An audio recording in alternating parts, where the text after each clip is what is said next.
part of the Press Play Podcast Network.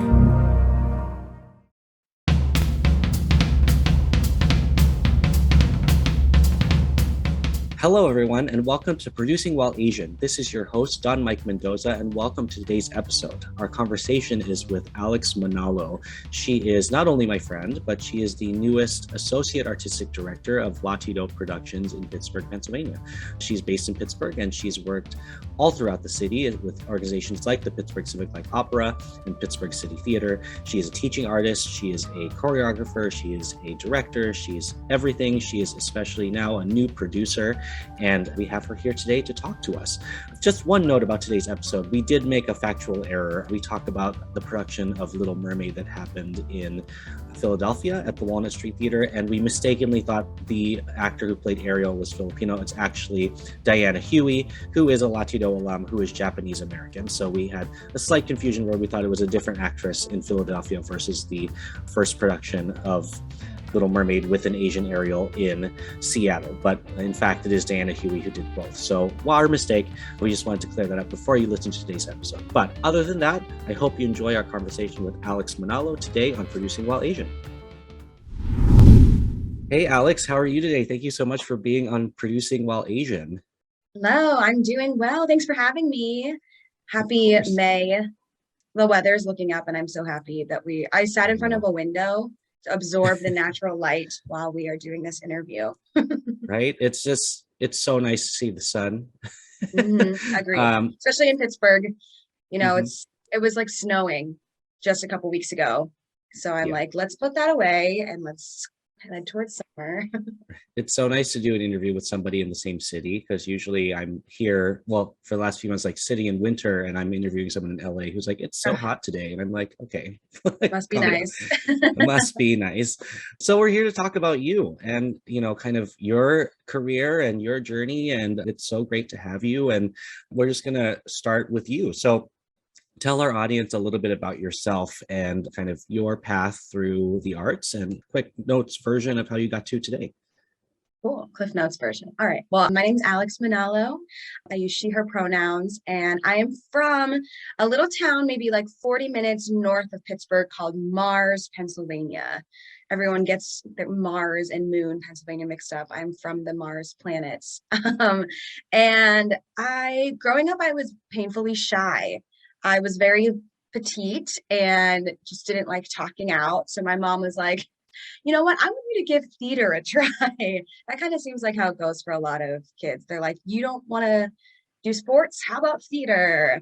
So she enrolled me in a summer camp at the Pittsburgh Civic Light Opera Academy, also known as the Pittsburgh CLO. I was in 4th grade. My first musical was Annie. And of course, right. And I caught the theater bug. And I was like, I enjoy this. So I continued taking classes in summer camps at the CLO, which is right downtown, right on Penn Avenue in Pittsburgh. And I, really honed in my craft of like, okay, I have a voice that I can sing with and pretty good at acting. Dancing was my strongest suit. So I was always in ballet, tap, and jazz, and did that from 4th grade to senior year. So when it came to what I wanted to do with my life, I couldn't picture myself doing anything else. It's kind of maybe stereotypical Asian, like my mom and my family, they were like, are you sure you want to do that? And I was like, well, you also set me up this way, right? Like, right. I was going to say, they like put you in all these classes and stuff. So what would they expect? Right, exactly. And like, that was a huge commitment because like I said, it's 40 minutes north. I just remember being 13 years old and getting on a Port Authority Pittsburgh transportation bus by myself to get downtown some days. And it was just like, I'm in this for the long haul. And, after a couple conversations, my parents came around and they were like, you know what? Okay, let's give it a try. So I decided to start off my college career at University of the Arts in Philadelphia, where I was studying musical theater. And then just felt like it wasn't a good fit for me. So I did 2 years at UArts. And then I came back home and finished out my college career at Point Park University, where I graduated with a BA in theater arts with, concentration in musical theater. And after that, I booked my first gig with CLO. So CLO has kind of been like Nice. my home base all throughout college. I worked, or through high school, I worked, studied with them. I, got all those volunteer hours. I took classes. I was a CLO mini star, which was a huge deal Nice. back in my high school days. We performed like 30 to 40 shows a year all over Pittsburgh. And I was a CLO college intern. Then CLO main stage was my first like big gig out of college. And then now I teach for them at CLO in the many different capacities. I choreograph for them. And they kind of help to catapult my career into what it is. And now I am a Pittsburgh actor, choreographer, teacher, producer, Yeah, all of it. all the things. So yeah, I love is it. that Cliff Notes? Yeah, I mean that's awesome. It's really fun to hear the stories of everybody that come on this show because like most people that I interview are my friends, and so but there's always stuff that I learn about them and like especially about you where I'm like, oh wow, like that's awesome. So now having come this far, like you see this as like a forever career, right? Like you're not doubting it or anything. You're just kind of you're ready to take on the next steps. I think during the pandemic, it was a little iffy at times. I know a lot of actors felt the same way. I think that my saving grace, because I always believe that like we are on this path and we're kind of, I feel like I find little pockets of signals that I'm where I'm supposed to be. So the teaching route was something that got me through. I was teaching theater virtually for like a Wow. year-ish, a year and a half, which is Yeah. not easy, I must say, but Oh, I'm it got me sure. through Yeah. to still make an income, but still in the field of what I do. I just remember, I want to say in 2018, I was working in the service industry at some of the restaurants in town. I was nannying, trying to find those flexible jobs to possibly perform, but it wasn't very sustainable. And I sat down with myself and I said to the universe, I was like, I want to do what I went to school for. So I ended up getting all of these opportunities that fell in my lap in the field of theater. And something I tell my students all the time is you can't just say, I'm going to Broadway and that's it. You have to be Right. very versatile in what you do. So I think the fact that the theater teaching kind of really sparked a new path for me, helped not just got me out of that little bit of a rut of 2018, like I'm not doing what I went to school for. It also got me through 2020 and 2021. And now I'm starting to work again with, I want to perform a little bit more and do a little bit more shows. So I think I'm taking a step away from teaching for a second. So I think with performing in theater, the door is ever revolving. Yeah. There's moments where you'll be teaching only, where you'll be performing a lot, where you'll be behind the scenes more often. It's just always moving because life never stops, right? Right. And the question was, have I ever doubted it? And I think because the door keeps moving, that's why I've never had any doubts. And I remember my mom was telling one of my titas, she was like, I wasn't sure about Alex doing this at the beginning, but she's doing it. So that was very helpful for me to be like, yeah, Yeah. yeah, I am Like, doing thanks, this. I mom. am. Yeah. Yeah. It's like that recognition, just that Yeah. affirmation that what I'm doing isn't all for naught. What she did for me growing up wasn't all just wasted money. It was something that Mhm. I am really working on since over the past like 20 plus years. So no Yeah. doubts here. So, given that, and you've Mhm. recently come into producing a little bit more lately, on a scale of 1 to producer, this is a question we ask all of our guests, and it's essentially 1 meaning not at all, and producer meaning producer. On that scale, like where do you sit and how do you feel about it? Because there's a different answer for every person, and we ask this question because there's no real one definition of what a producer is. So, in your career and in your journey, where do you think you fall on that spectrum, and why? From one to producer, I would say I think I'm kind of like smack in the middle. I honestly, for a long time, I guess maybe it's just not talked about within our community that much. I'm like, Yeah. what even is a producer? Half Hmm. the time, I'm like, Absolutely. you say Yeah. you're a producer, but what does that mean? Like, what do you do? What does that Hmm. entail? I have a lot of friends who are like, oh yeah, I'm a producer. I'm producing this, and I'm like, great. I don't know What is that? what that all into yeah, what that is. Right. So I think I'm not like on the lower end of the spectrum because I've risen to the occasion of, when you came up to me and said, I want to bring Lati Doe. And I was like, great. And then you said, you're going to be a producer of, like, I was like, all right. Surprise. So, but it wasn't like, I wasn't completely shocked in like, so like, maybe like starting a new job, right? You're like, Right. I don't know anything about this, but I knew enough from all of these different things that I do to be like, all right, I know how these wheels need to turn and what we need to do to make that happen, especially because I've been in this Pittsburgh theater community for so long. I've kind of experienced from the performer side, from the behind the scenes side, what all it takes to go into making and creating and putting up a show. So that's why I'm not on the lower end, but I don't think I'm on the higher end yet, because I always say there's so much more that can be learned with what we've been working on. It's not been trial and error, but it's like, okay, we're learning lessons as we keep moving forward. So I think I'm learning what it does take to be a producer and steps to be successful in this new title that I've given or that I think you've given that title to me.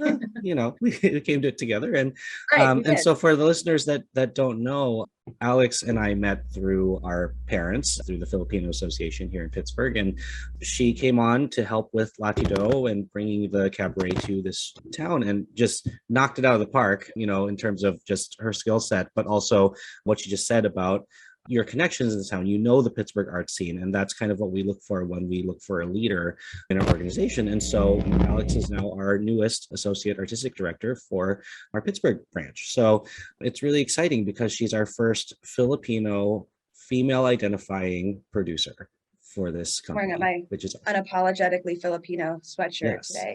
We'll be sure to shout them out and tag them. So it's really exciting to also hear your thoughts on becoming a producer and being a young producer, because we've had a lot of guests who are longtime seasoned producers, people who have been in it for a while. And to get this perspective, I think, is very important for people that listen to this podcast, because they're getting you right at that time. And so, it's kind of hard to find the newer producers who are willing to come on a show and talk about experience.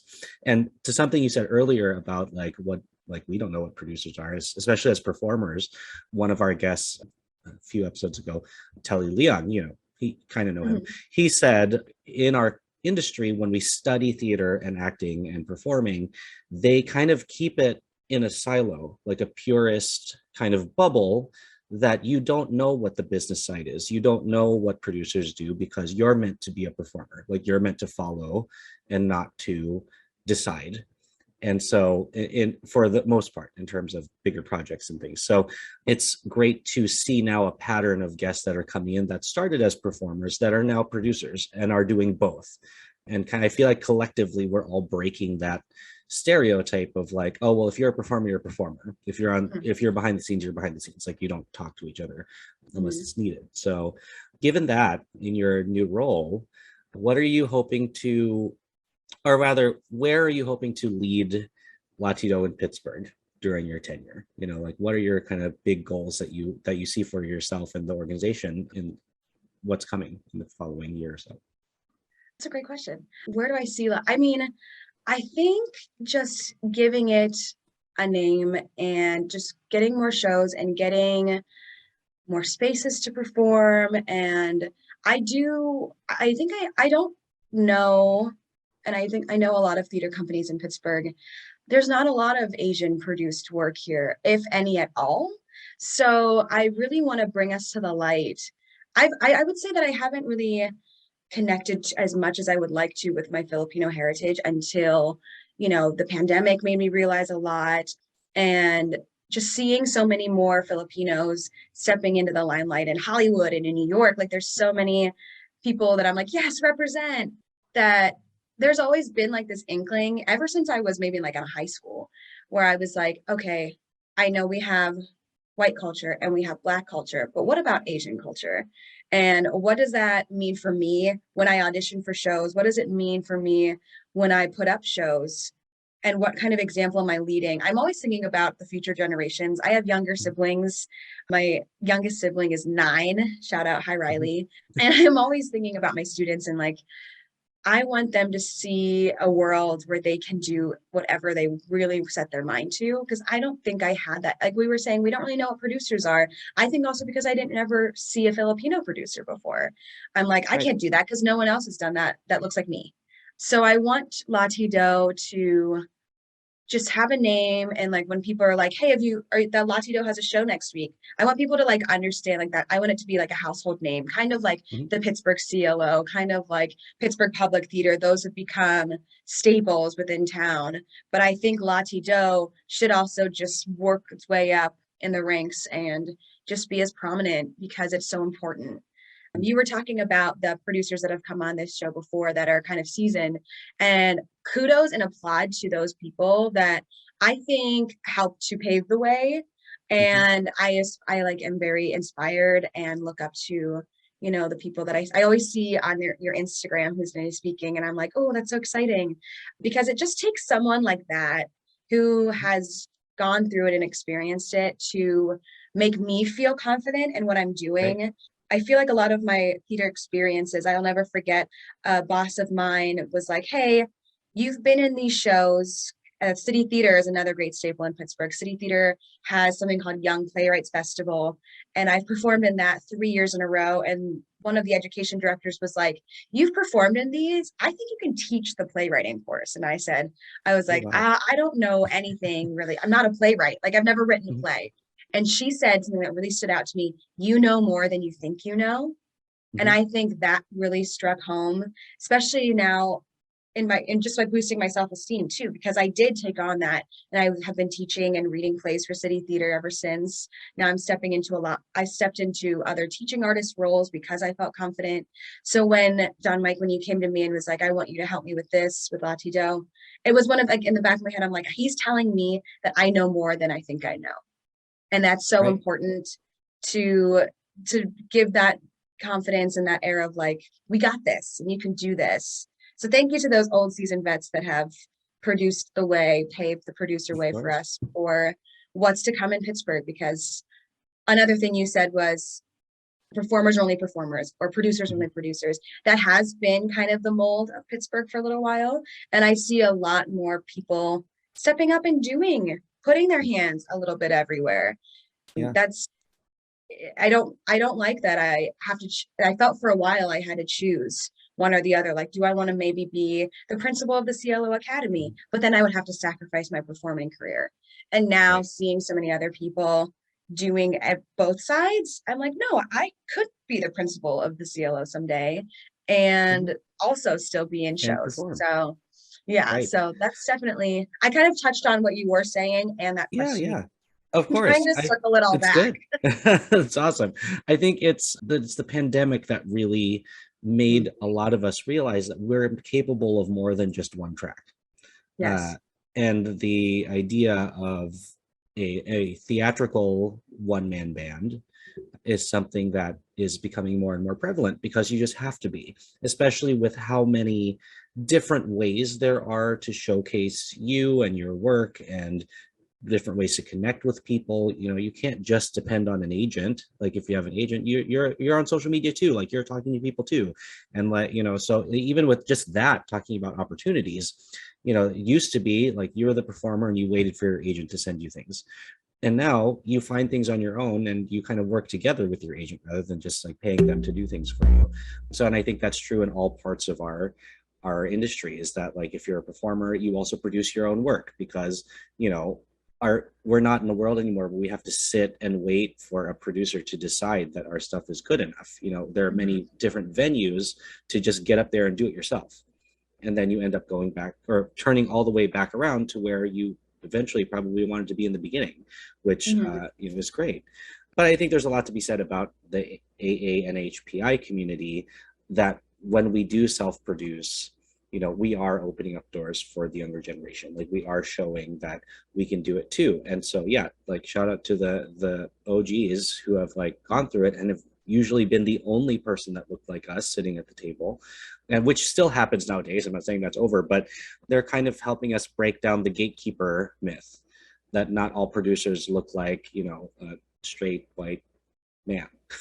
So or a gay white man. Sorry, friends, like that. It's true, especially at theater. So it's nice to see everything moving up and opening up. So we can kind of open the doors for what's next.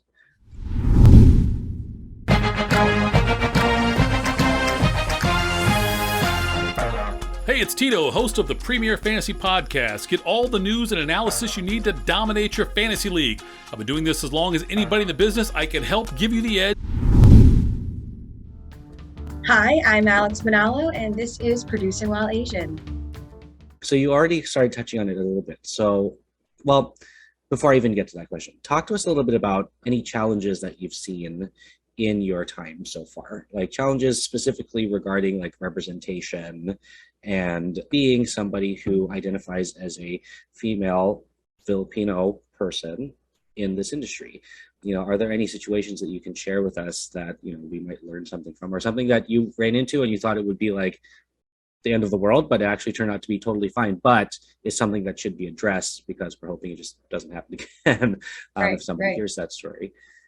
Some challenges. I mean, I think I'm facing one right now, gearing up for this, which we'll talk about, hometown talent, is I feel like, and this might be a super silly analogy, if you think of Wizard of Oz, when Dorothy lands in Oz and all the munchkins come out from the hiding, because they're not sure if she's a witch or, I feel like the Asian community, correct me, AANHPI.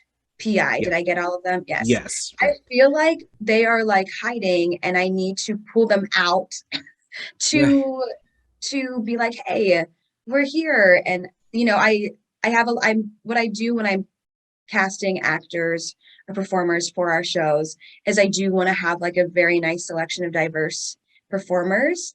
And I have been struggling finding AANHPI performers within Pittsburgh. So if you're out there, let me know. We would love to have you. So I find that to be a challenge. So I had this thought while I was watching a show a couple of weeks ago. And when I got there early, surprisingly, and I was looking around and a lot of people it was just very whitewashed to me in the audience.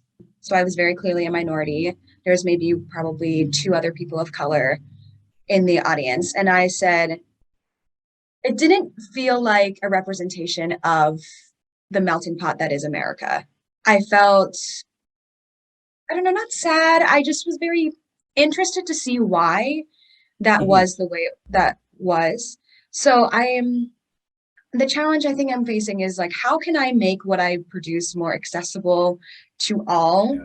And I find that, I see that the friends that I bring, because I've been relying a lot of just friends that are willing to work with me to do the hometown talent cabarets. My friends give me honest feedback and they're like, we love that the Filipino community, we're in their space, but they also came to support you. And all the little titas and titos, they're like, they're not afraid to go up to my friends after the shows and say like, you did so great. We love watching you sing. Like and my friends are so welcoming and they like weren't expecting that, but they were like, wow, we love this. Like everyone that has done hometown talent, they are like, there's no bad things, like no things that are like, maybe you could fix this for next, like everything has been positive. So I was very surprised to see that. I think that was another thing that I was a little apprehensive about in the beginning when Don Mike, you said we're gonna do this show once a month, because I know Pittsburgh audiences, if it's not smack in their face right downtown and they don't, if they have never heard of it before, they will not show up. And we kind of went in January saying that, I'm going to segue what hometown, I feel like I keep talking about it. No, I'm just going to talk about it. I keep saying hometown talent. When Don Mike was saying, I want to bring Latino to Pittsburgh in 2021, I was like, okay, great. We'll figure out how to do that. And then he said, surprise, I just talked with your mom, who is the president of the Filipino American Association of Pittsburgh. And we're going to do a show every month of 2022. And I was like, okay. And at first I was like, oh, whoa, every month. Yes. And very actor like yes. And so we kind of started talking about it in December. And when January rolled around, we were like kind of in the midst, there was another COVID strain coming out and everyone was a little tentative. So we said, we're going to have a small crowd for January.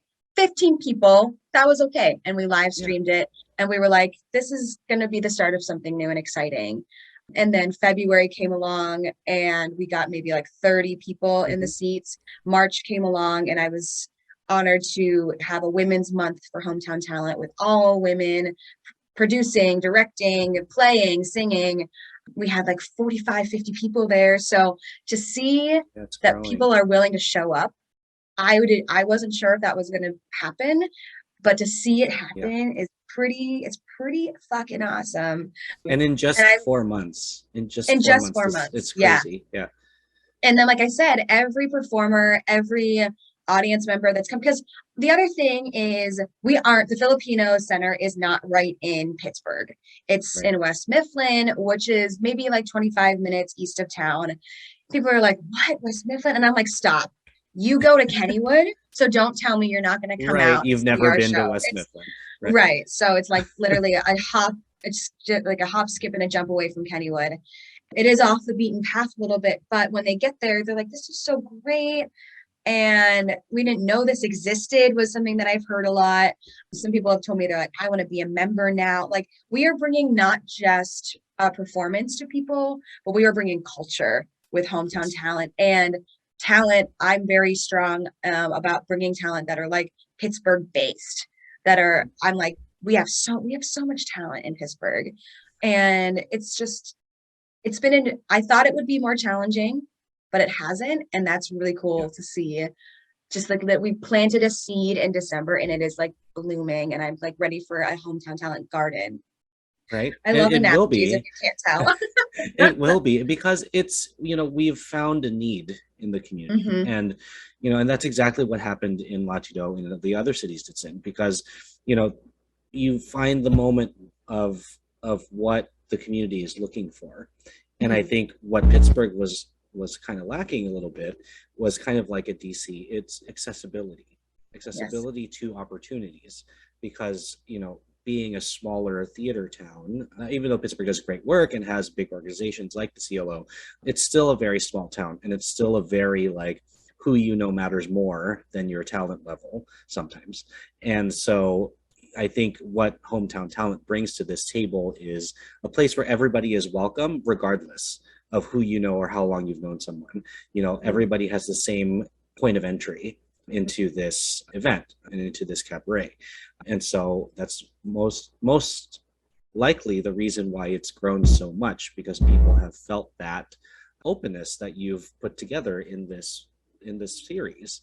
And, Latino has always been encouraging of our alumni coming back. So I think that, encouraging the folks that have performed in the first 4 months to return on, first of all, a lower alumni ticket rate, encourages them to bring their friends and other performers who might have seen their posts about it and are like, oh, how is that? And then it motivates them to bring people back. So it's kind of a great cycle that we've got going on, and partnering with the AAPI has been really helpful too, because we're getting eyes and ears that don't normally hear this or see this or participate in this, and they're just genuinely curious. And I think the great thing about 2022 for our company across the board is introducing the live stream. Having that happen has been really helpful, just because, like you said, when you produce, sometimes it's really hard to find talent, especially if it's a specific subject matter.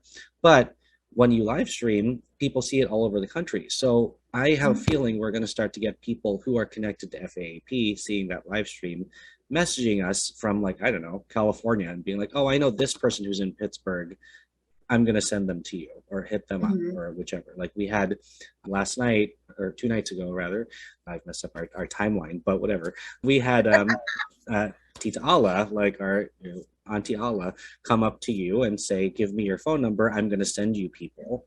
And she is a, OBGYN medical doctor, like not an arts person at all, but appreciates the arts a lot and supports it. And she knows a lot of artistic people. And so she was so moved by the show that she wants to support. So I think we're going to see more of that. And, and it goes back to how you've really set this up and the efforts that you've done. So, really, congratulations to you for doing this. And I'm excited to see what's coming for the rest of this year. And I know we have a 12-month agreement, but I'm pretty sure this is going to be a long-term situation.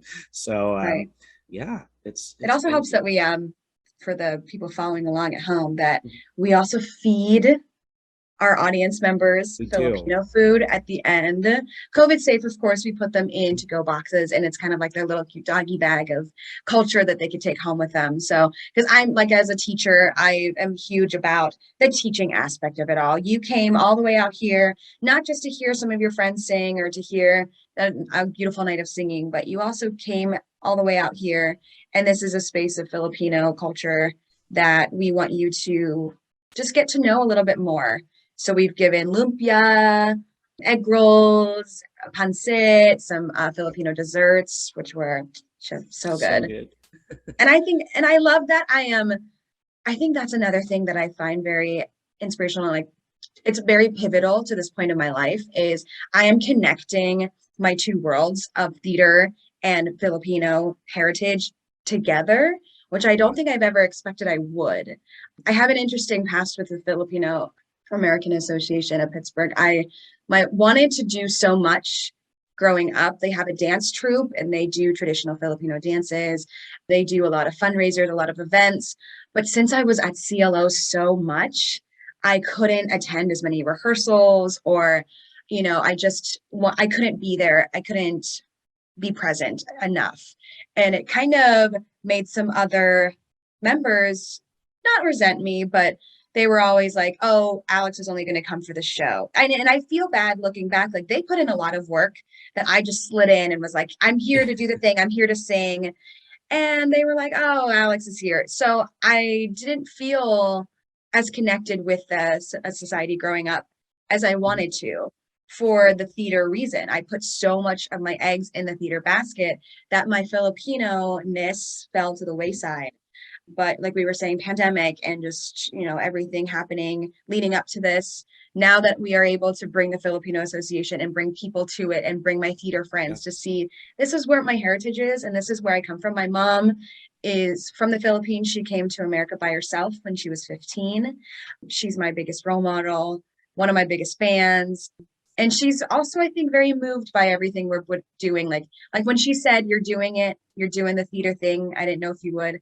For her to see the theater thing and the Filipino worlds collide, I think she feels proud. I'm gonna just say she feels proud. She's proud. So I think that's really neat. Yeah, she is. And it's I'm following a lot more people on social media, like Unapologetically Filipino, or different Filipino small businesses, or different actors that I've seen have done Latido shows in other cities before, that I've never met them, but I'm like, I want to be friends with you because I want to know.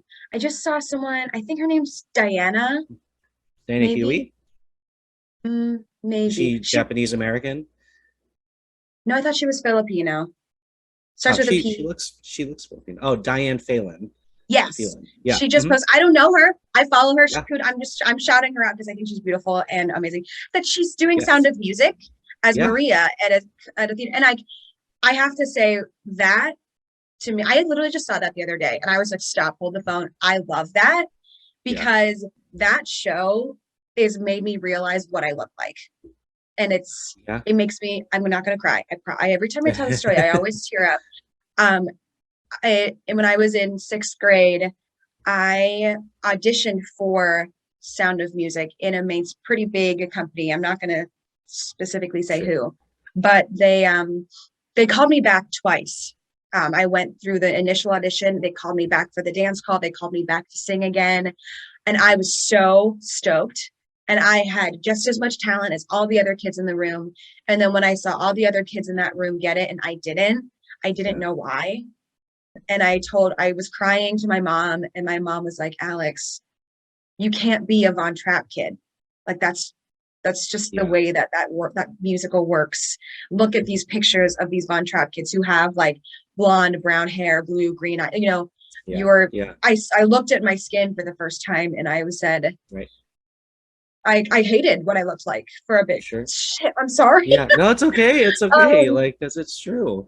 So seeing seeing Diana and seeing that she's playing Maria, Yeah. the lead role, that just like every door that had shut since that moment had opened so wide.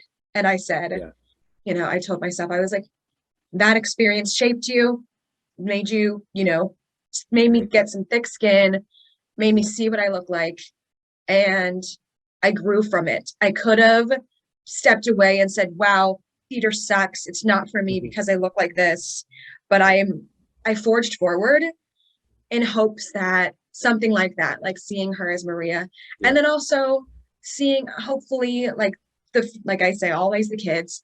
I want these kids to see, and we were talking about this at Disney night too, that we can be in the limelight, be whatever, right? Be whatever you want to be. I mean, I love that our vice president Kamala Harris is, a person of color and a woman. Like these things that are happening, I feel they're long overdue, but I'm happy to be alive and to see these things come to fruition. And if I can now do the same and allow my career to progress in that way, I don't know, maybe I'll be Maria someday. I saw another Filipina actress who was playing Ariel in The Little Mermaid at Walnut Street Theater in Philadelphia. Like all of these Filipina actresses that don't look like, I don't look like the traditional, right? Yeah. Like they are stepping in and they're doing the things that is just amazing. I forgot what the question was that we were just on, but that's okay. I think we went on a nice.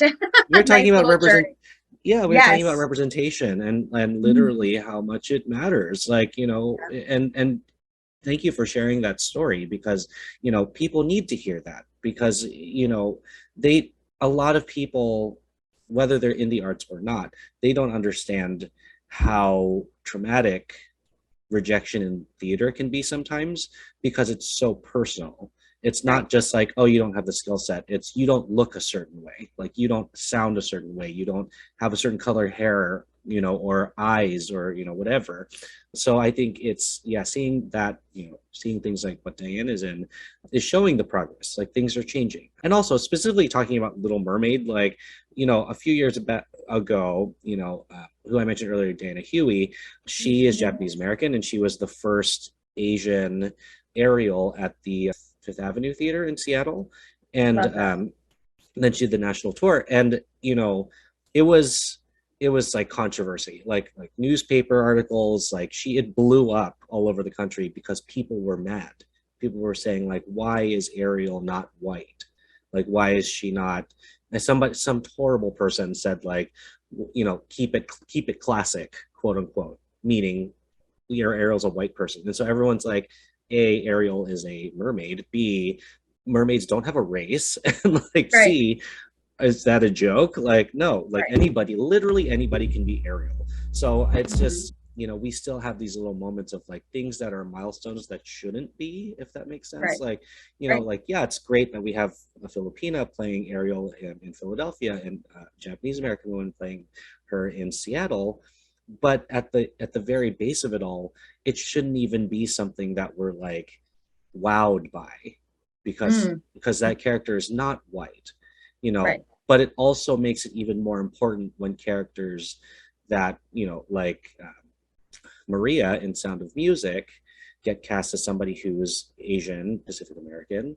And, because that does happen, in what was it, the 1930s? Like in the 1930s, there weren't just white people in Austria and Germany. Like there were definitely people of color there. It's just that media, and racism and white supremacy have like made it seem that way, but it's not. I'm sure if you dug far enough, you'd find a Filipino person who was hanging out in Austria back in World War II. Right. I'm sure you would. But yeah, it's all very, very poignant. And so it's stories like you just told that illustrate that for people and make that real. So I really hope that Diane listens to this episode. And yay! I'll have to slide in her DMs. Yeah, we'll tag her, and we're hoping to get her on the show. It's we'll talk with her about especially about the sweatshirt you're wearing. That came from her, and her ideas all about unapologetically Filipino and unapologetically Asian are partly her brainchild. So. Started by Filipino Americans and other AAPI people. So yeah, man, we got deep. We got real deep. We did. All right, we're reeling it back.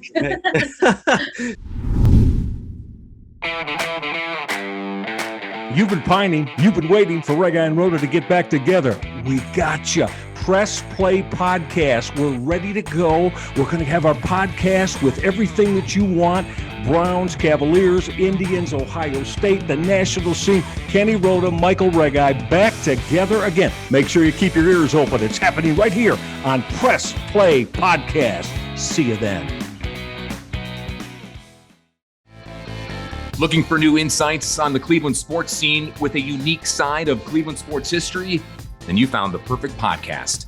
I'm John Sable. And I'm Scott Sable, and we're hosts of the Sable Brothers on the Baseline podcast, a podcast about Cleveland sports, but not your typical podcast about the land's sports teams. Join us as we embark on a journey of sharing a unique and historical side of Cleveland sports history with the help of some former Cleveland sports stars and other historical figures. All right here on the Sable Brothers on the Baseline podcast, part of the Press Play Podcast Network. Hi, this is Alex Manalo, and this is Producing While Asian.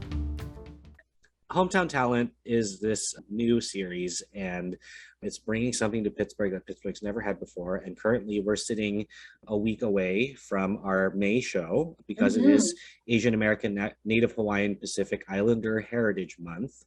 So it's great that you talked about, connecting your Filipino heritage to your theater life.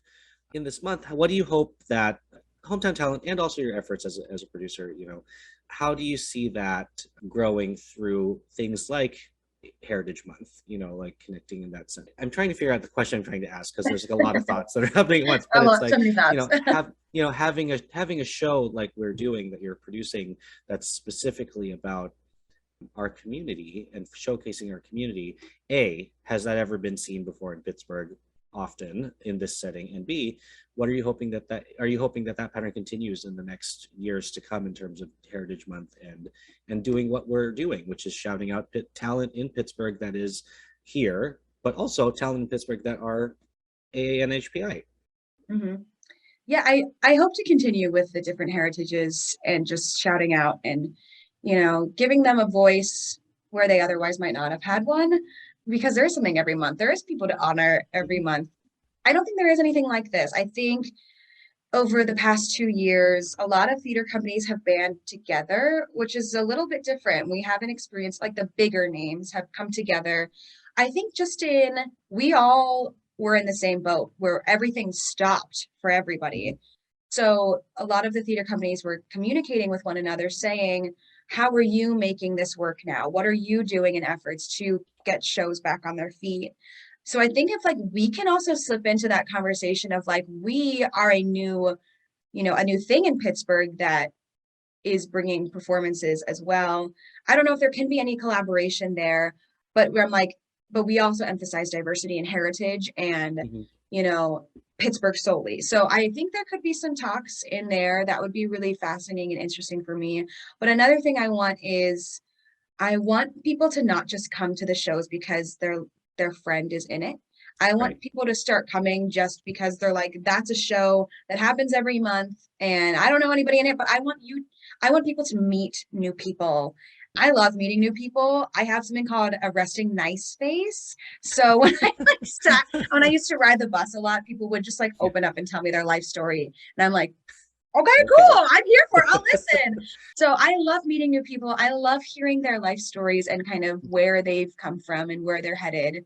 And I want other people to feel the same. I want other people to come to the space, not just for the food, not just because it's a new place. I want them to come and meet people they've never met before. And not just the performers, the audience members too. Like I said, our titas and titos and our ates and our kuyas, they are all so willing to talk to you after the show. They're not just here to be there and show face and then they leave. They openly have conversations with everybody. I saw our music director, Shelby Williams, was having a very long conversation with one of our titas, and she was so in it. And afterwards I was like, what were you guys talking about? She was like, everything. I don't know. That was a great conversation. So I want people to not just come, like I said, not just come because they're like, oh, my friend is singing tonight, so that's why I'm coming. But I want someone to be like, I don't know anybody in this cast, but I'm coming anyway, because Hometown Talent is putting us on the map. And it's, like I said, it's just so important. It's much needed. Yeah. And it's building community not just amongst performers, but amongst people in the city. Like we'll get to a point where people, like you said, will come just to see the show because they're going to see their friends that they met in the audience also there, and people will talk about, oh, are we going to go to this together? And then I think there's opportunities for it to expand to other places. So it's the secondary series that's happening in Pittsburgh for Latido is Latido at the Carnegie, which is the Carnegie Library in Carnegie, PA. And so that's a quarterly series, and we're hoping that they are different audiences, different neighborhoods, that we cross-pollinate, that people will travel across the city, or if they won't, they then acknowledge, like, oh, I saw Latido happening in West Mifflin, but now there's one in my neighborhood, so like I'm going to go to that one and see what that's about, and see performers whether they've been at both or one of them. So it's taking time, like everything does, but I think it's very impressive that the Pittsburgh series has caught on so fast, which just further proves our point that there was such a need here, and that the work that we're doing, not to sound like patting our own backs, but like that the work we're doing is helpful, and in that it's affecting people in the best way, and to see where that goes. So speaking of, and I wanted to call out real quick. Sorry, I wanted to say that something we tried in March. I said to Don Mike, I was like, I choreograph for Central and Open Catholic. Could I bring in 2 of my students to perform and promote their show? I would love to do a lot more things like that too, not just for like high schoolers, but also for other community theaters around town. Yeah. If there's a show that's coming up that kind of lines up and they want to, shameless plug, put their show out there. The girls that I brought in, my students, Louisa and Ella Jo, they sang songs from their musical and they had a blast, and they were like, this was such an awesome opportunity. They were just on cloud 9. So I definitely want to, I'm always about my students. I keep saying, I'm like, oh, yeah, broken record, but like any high schoolers that, they want to shout out, and it's just another chance to perform, another opportunity to get your voice heard, build that confidence, build your self-esteem, and show that, like, hey, come see our show in a couple of weeks. I definitely want that to branch out to other theaters for them to eventually, I don't want them to reach out to them all the time. I want them to start reaching to us, which I think once we were catching on, people are really, really fascinated by what we're doing. And I think that will be a thing. So excited for that. Sure. And that's a really great segue, because I was going to ask you this next question. And just to, add to what you're saying too, is that, one thing that we did in DC when we started, and we kind of touch on it in every city, is exactly what you're talking about. To some extent, Latido has a little bit of a Saturday Night Live feel to it, where it's like we have performers, we have our usual like kind of lineup, but then we have guests who promote what they're doing. And so in DC, it was always a thing to bring in a cast member from Signature Theater or Arena Stage or Shakespeare Theater Company to promote their show, or just have theater companies send us their material to like lay out on a table to be like, hey, this show's happening in town. So I think it's another reason why you're so perfect for this job is that you're doing stuff without me having to tell you about it. And it's the same thing, like to have those high school students there was invaluable, because they are getting the grown-up opportunity to perform beside professional performers. Their families are coming to see them and can now see them in a professional setting, should they be the kind of family that's like, I don't know if this is like the future for you. Like, they're seeing that happen. And then in essence, we're showing the next generation that, they can do it too. And so being who you are, being a teacher, being a teaching artist, and a mentor to lots of young folks, what are some of the biggest pieces of advice you would give to these youngsters, kind of stuff, either something that you've heard that has helped you or something that you wish someone had told you? And it's also especially, AAPI, ANHPI students of yours who are looking up to you and being like, oh, because of her, I can do it too. What are the pieces of advice that you would want to leave them with? I think what I said earlier too, it speaks volumes. You know more than you think you do.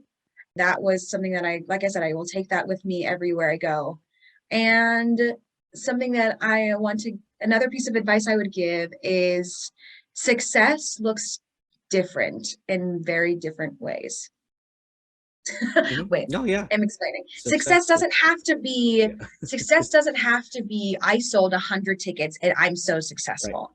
Right. Success could be, I sold 15 tickets and 500 people watched it on a live stream.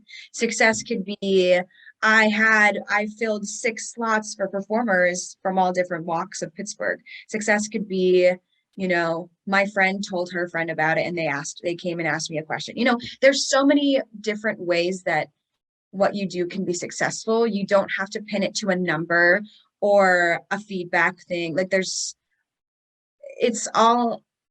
it can be in any form, in any shape, in any way, that whatever you do, don't ever feel like any success is too small, because it can take any shape. I think that makes sense. That's really good. Yeah. But yeah, because I think I'm a Virgo. We're both Virgos. Yes. I'm very type A. And I was at first in January, I was like, wow, this isn't going to happen. No one's coming. No one cares. Like, I was feeling very negative and very worried about what we were trying to do. And then when people came and they had a good time, and, like I said, in just 4 months, we've probably reached about over like 200 to 1,000 people, just in some semblance of a way. Yeah. I'm like, we're doing it. And that's successful. And we are being successful. And I'm excited to see where the success can take us. And like I was saying before, everyone that's done the show so far has only said good things about their experiences. And they can take that, I don't know, I feel like now we're a part of their story in a way. If they ever get interviewed, they might talk about this our show someday. So it's a very interesting cycle, and success can look very different in many different ways. And we know them more than we think we do. And we are impacting people more than we think we are. Definitely.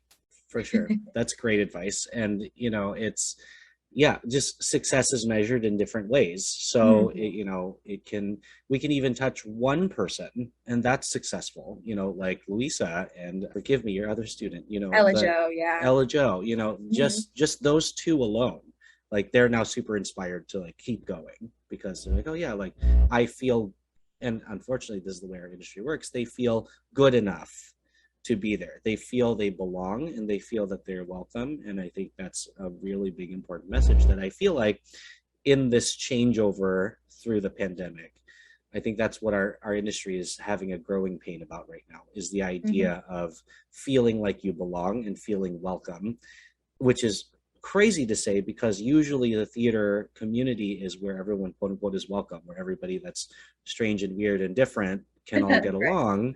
But lately, not so much, in the last, decade. So I think we're back to that growing pain. And it takes effort of things like this that are kind of supporting that message and reiterating that message to not just who's in it right now, but the next generation that's to come up that want to participate. Because it really is, it depends on them. If we don't have another generation who want to do this, then theater's going to die. It's right. Like anything in life. So, you work all over town, like you do many, many things. How can our audience find you? How can they stay in touch with you if they want to hire you, or just ask you questions, or, have a informative, or what's called informational coffee? How can they find Alex Manalo? They can find me. Social media is always a great avenue, because my website, I actually never have had a website, and I'm being inspired by everything that we're doing and working towards to get that rolling. So I'm going to really get that going with that. But I'm on Instagram at AlexManalo_. I am also on Facebook, facebook.com/amanalo. I looked all these things up before I came on. I was like, I better know my stuff. But yeah, or Latido Productions. I am, like we said, I'm the AAD for Pittsburgh. So if you're like, I forget how to spell her last name, look up Latido Productions and we'll find a way to get your message to me. Or just like find me at a show. I love going to shows. There's so many shows happening right now in Pittsburgh. That's great. Come to our show. If you're like, I don't have technology, I don't know how you're watching this, but come get yourself to one of our shows and just follow us and see what's next, because big things are coming, exciting things are happening. And yeah, website, it's going to be up. It's going to get there. Yeah. I've been working on it. In time, it'll get there. And you can see us, like you said, people can see us in person every second Friday. I'm at the Philippine Center here in Pittsburgh. But yeah, find us we're both on latinoproductions.com. And so I really hope that people do reach out and come and talk to you, because it's every guest that comes on the show has so much to offer. And the idea that I'm doing this to make all of my guests accessible to our listeners, because you know how it is when you hear a podcast, you're like, oh, I can never talk to that person. Like if you listen to like Dak Shepard's Armchair Expert, you're like, oh yeah, like I'm totally going to call up Anderson Cooper and like talk to him. But here it's more, down to earth. And not saying that Dax's podcast is not. I love that podcast, but the point of us existing, of Producing While Asian existing, is to get our community out in front, because it came out of the period of Asian hate that was coming, the pandemic, and the idea that people, quote unquote, thought we didn't exist or couldn't find us, or especially in casting, when they cast a person who's not the ethnicity of a certain character, and the excuse is, oh, we couldn't find them. But anyway, we're here. So thank you for being here, Alex. It was so good to hear your story and get your advice, and just learn about your journey. And you're welcome back anytime. If there's something you want to promote or talk about, or something that's important to you, reach out to us. And we're definitely going to start, and I keep saying this every other episode, we're definitely going to do more like crossover shows where we have small group conversations about stuff. Ooh. And get into the hot topics that are affecting our community within our bigger industry. So it was so great to have you. Hey, thank you for having me. This was wonderful. I'm excited for our partnership we have growing in Pittsburgh, and to see what's next for us. Awesome. All right. We'll see you next time. We'll see ya. Thanks for listening to today's episode of the Producing While Asian podcast. Our theme song was created by Luckstock. We're produced by Press Play Podcasts, and the show is edited by Michael Santos Sandoval. If you have a moment, please leave a rating and a review, and send any ideas you have to producingwhileasian@gmail.com. To follow us, stay updated, or to read our blog, visit www.producingwhileasian.com.